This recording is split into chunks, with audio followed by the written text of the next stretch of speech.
London, the city of Big Ben, double-deckers, and now burning anger over illegal immigration. What we are witnessing is not just a protest. It is a clash of cultures, fears, and survival. Why are thousands taking to the streets? What drives this fury against immigrants? And is this the story of one city, or the future of every nation facing the same question? Before we dive deeper, hit like and subscribe. Your support helps us bring untold stories and hard truths to light.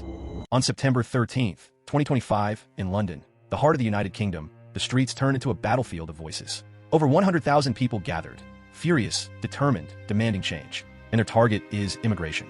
To understand this anger, we must listen to those who marched. They say Britain is drowning. Too many small boats crossing the English Channel. Hotels filled with asylum seekers. Fewer jobs, longer waits, and a culture they fear is slipping away. Tens of thousands have arrived this year alone. Billions spent on temporary housing.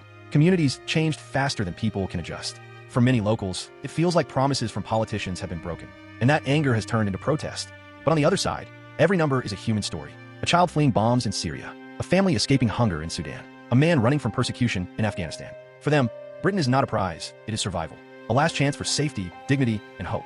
Yet for many protesters, the anger runs deeper than economics. It is about culture. In recent years, small groups of immigrants have held demonstrations calling for Sharia law or for Britain to abandon traditions they see as un-Islamic. Though these groups are a minority, their demands are amplified by media and remembered by locals. To many British citizens, it feels like their heritage, their identity, their very way of life is under siege. But is this truly the voice of all immigrants? Or the actions of a few that divide the many?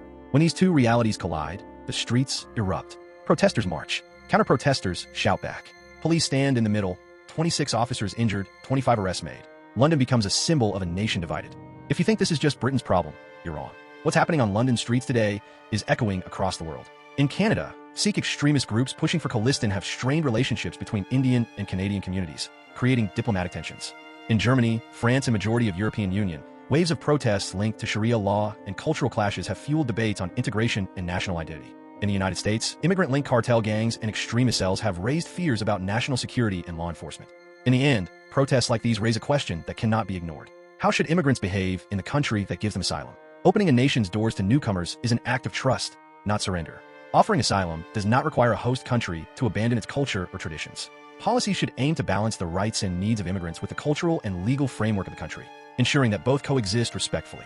And above all, every immigrant must obey the laws of the land, even when those laws challenge their personal or religious beliefs. Respect for the law, respect for the culture. That is the foundation of coexistence. Without it, division will only grow deeper. With it, survival and identity can live side by side. So what do you think? Should immigrants adapt completely to their new country, or should citizens learn to adapt to a multicultural environment? Drop your thoughts in the comments. We want to hear your perspective. Hit like, share, and subscribe. And if you don't share it, you're letting ignorance win.